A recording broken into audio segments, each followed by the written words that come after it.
A gente volta a olhar para o cenário econômico, porque mais especificamente ali no cenário corporativo, né? Porque um estudo da Kroll feito entre janeiro e outubro neste ano mostrou que no país foram feitas 1.090 transações de fusões e aquisições, mostrando uma queda de 6,28% na comparação com o último ano. E para trazer mais dados para a gente sobre essa pesquisa e os insights também sobre o mercado, como é que existe esse entendimento como um todo, vou chamar agora Alexandre Pierantoni, diretor-geral da Kroll. Tudo bem, Alexandre? Bem-vindo aqui no CNN Money. Boa tarde para você.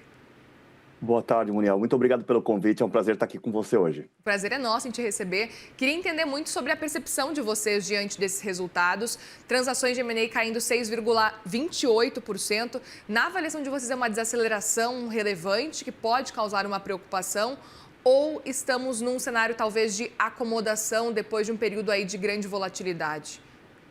Nós estamos num cenário de estabilidade, Muriel. Acho que você comentou muito bem, até com uma certa recuperação. Já tivemos uma queda muito maior em alguns meses anteriores. Esse ano nós estamos prevendo que o volume total de transações anunciadas deve ficar no mesmo patamar do ano passado, que foi em torno de 1.400 transações. Acho que é importante o movimento que o Brasil começa a se recuperar no próprio mundo. Nós temos alguma coisa como 35 mil transações anunciadas até outubro. Esse movimento também vem se recuperando globalmente.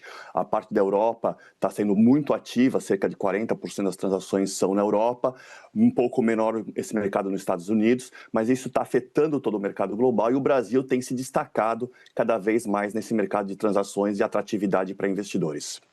Perfeito. Eu, inclusive, aproveito para te perguntar, diante desse cenário, se na avaliação de vocês o mercado pode ter talvez alcançado um novo piso ou pode ser uma fase de transição agora, uma estabilização para depois voltar para esse cenário que a gente acompanhou, ou talvez não? Não, é uma pergunta bastante interessante, Muriel, porque esse patamar de 1.400 transações é um patamar alto, recorde que a gente tem nos últimos 3, 4 anos, e eu acredito que sim, é um patamar que o Brasil já atingiu, né? Nós tínhamos, se você olhar uma série histórica um pouco mais longa, o volume estava na faixa de 1.000, 1.200. Esse patamar de 1.400 é sim um piso, nós não temos nos últimos 3 anos tido um volume inferior a isso.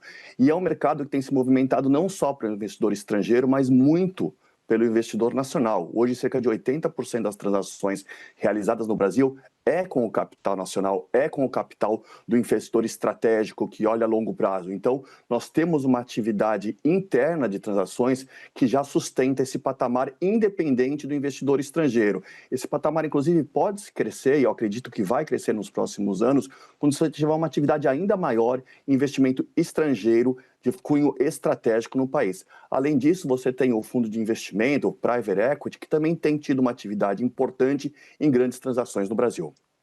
Perfeito. E aproveito para entender como é que vocês estão entendendo e enxergando o cenário macroeconômico. A gente está com um cenário de inflação que tem diminuído bastante, um cenário de juros que a gente continua nessa taxa de 15%, previsão aí de que talvez aconteça um corte só lá por março e a previsão do mercado, não é nem do Banco Central. Queria entender como é que vocês estão enxergando e o quanto que isso tem afetado diretamente o cenário de M&A.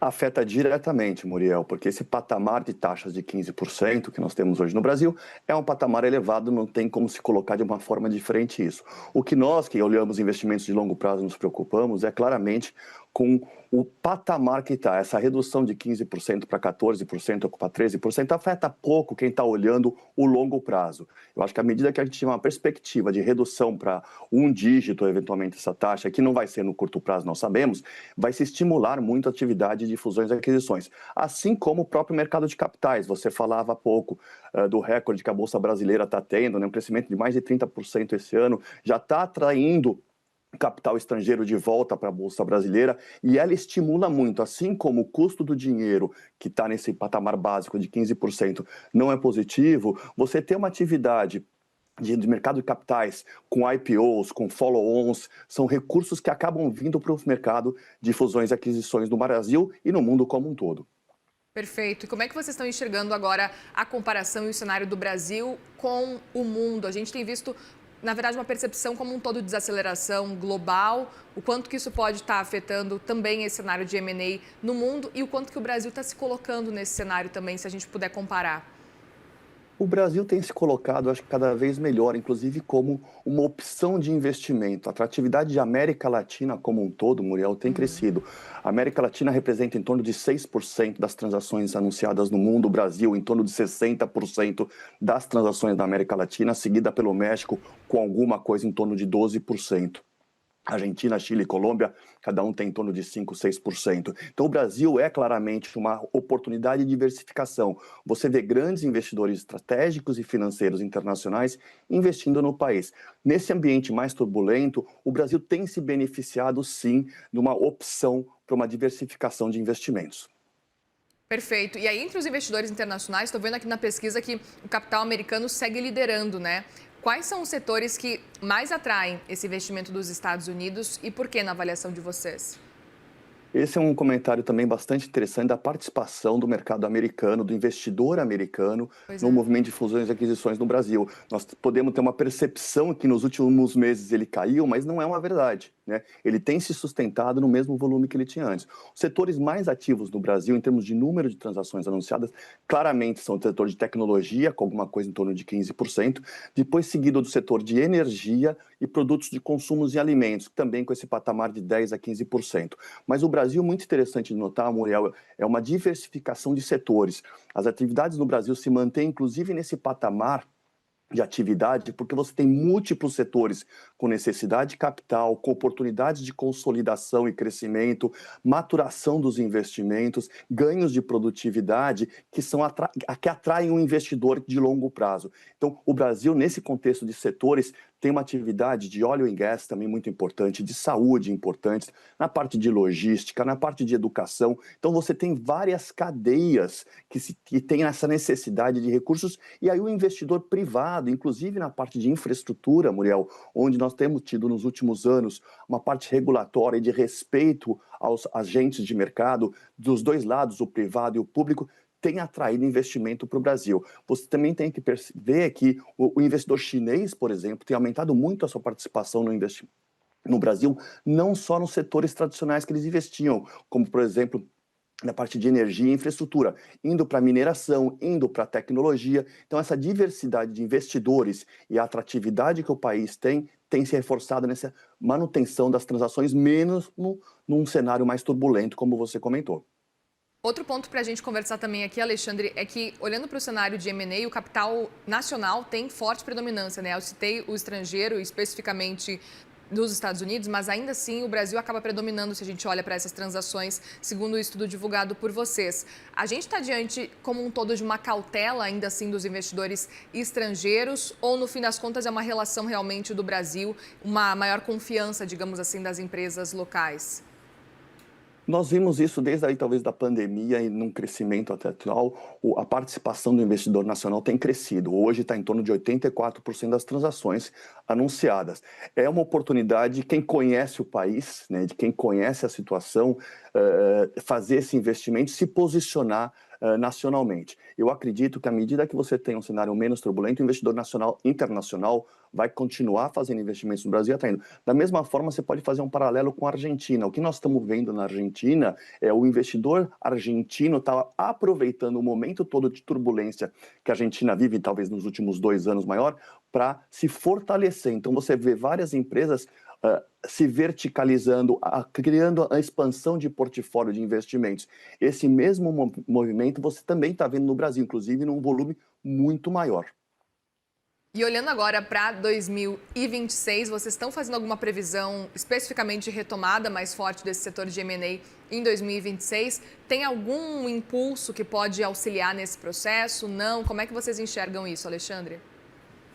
Muriel, olhando para 26, eu acho que a primeira coisa que a gente tem que pensar, além da questão da taxa de juros, que nós já conversamos um pouco, é que nós temos um cenário eleitoral, né? E isso afeta, obviamente, o mercado de transações no Brasil e no mundo inteiro. O próprio Estados Unidos, na discussão toda presidencial do Trump, esse mercado também foi afetado e teve 2/4 que tiveram queda.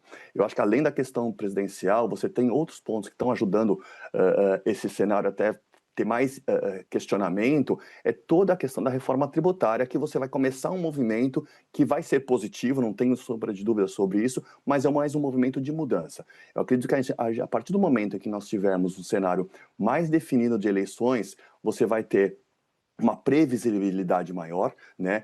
E isso é o que atrai o investidor, previsibilidade e estabilidade. Eu ainda acredito que o primeiro trimestre nós não devemos entrar com um movimento crescente, mas ao final do ano deveremos sim ter um movimento crescente de transações. Eu acho que você comentou muito bem, né? 1.400 transações anunciadas no Brasil já é um patamar estável. Eu acredito que a gente pode observar um crescimento sim para o ano que vem, uma vez que a gente tenha talvez no primeiro trimestre, começo do segundo, algumas definições do que vai ser o ano e o que vão ser os próximos 4 ou 5 anos. Ou seja, olhando para esse cenário, 2027 talvez seja o melhor ano até aqui, né? Levando em consideração que vai ser pós-eleição. A perspectiva é sim positiva, Muriel. Acho que daqui para onde a gente está, e eu tenho particularmente essa visão positiva, seja globalmente, seja para o Brasil, nós devemos ter uma continuidade de crescimento para os próximos anos, sim. Perfeito. E aí, olhando para esse cenário, vocês estão mostrando nesse relatório que o ritmo atual de M&A é bem semelhante com 2024. A gente está diante de um mercado mais estável, mas eu queria até entender se a gente pode talvez pensar que a gente está diante de um mercado mais previsível, mais maduro para esse setor de M&A ou não necessariamente. Como é que vocês estão enxergando esse mercado atualmente, apesar dessa queda? A palavra um setor mais maduro, atividades mais maduras, é a palavra que se encaixa perfeitamente, porque comprar e vender empresas, fazer esses investimentos, são uma ferramenta de negócio. Então, você não pode olhar o M&A, né, fusões e aquisições, somente no momento de crise. Pelo contrário, você tem que observar que ela é uma oportunidade de crescimento, o próprio desinvestimento de algumas linhas ou negócios é um movimento estratégico e o M&A é utilizado como essa ferramenta. Então, eu vejo, e aí o capital privado tem tido um papel bastante importante, principalmente quando o mercado de capitais está um pouco mais retraído, conforme eu comentei, que tem mantido essa atividade. Hoje, o capital privado, mesmo a um custo mais elevado, tem sustentado isso. E aí, quando você colocou muito bem da maturidade do mercado brasileiro, que você tem tido estresse, né, no contexto um pouco mais turbulento, como um todo macro e microeconômico, né, e você continua tendo atividades de fusões e aquisições. O Brasil, particularmente, tem essa característica que eu comentei, dos setores, de você ter uma multissetorialidade de atividades, não é um setor que domina, tá, a fusões e aquisições no Brasil, e multirregional também, né? Eu acho que há muito tempo que nós paramos de discutir fusões e aquisições na Faria Lima, se você estiver em São Paulo, por exemplo, ou nas só 2, 3 principais capitais do Brasil. Você tem grandes investidores e investimentos no Norte, no Sul, no Nordeste. Então, isso se diversificou bastante. Então, hoje, quando nós atuamos nos processos, você parou de pensar em São Paulo e Rio de Janeiro como aonde você vai fazer transações. Pelo contrário, a maior atividade está fora desses grandes eixos.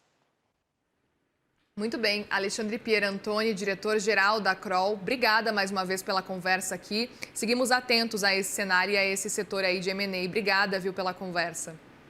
Obrigado, Muriel, pelo convite mais uma vez. Até a próxima vez. Obrigada, até a próxima. Boa tarde para você.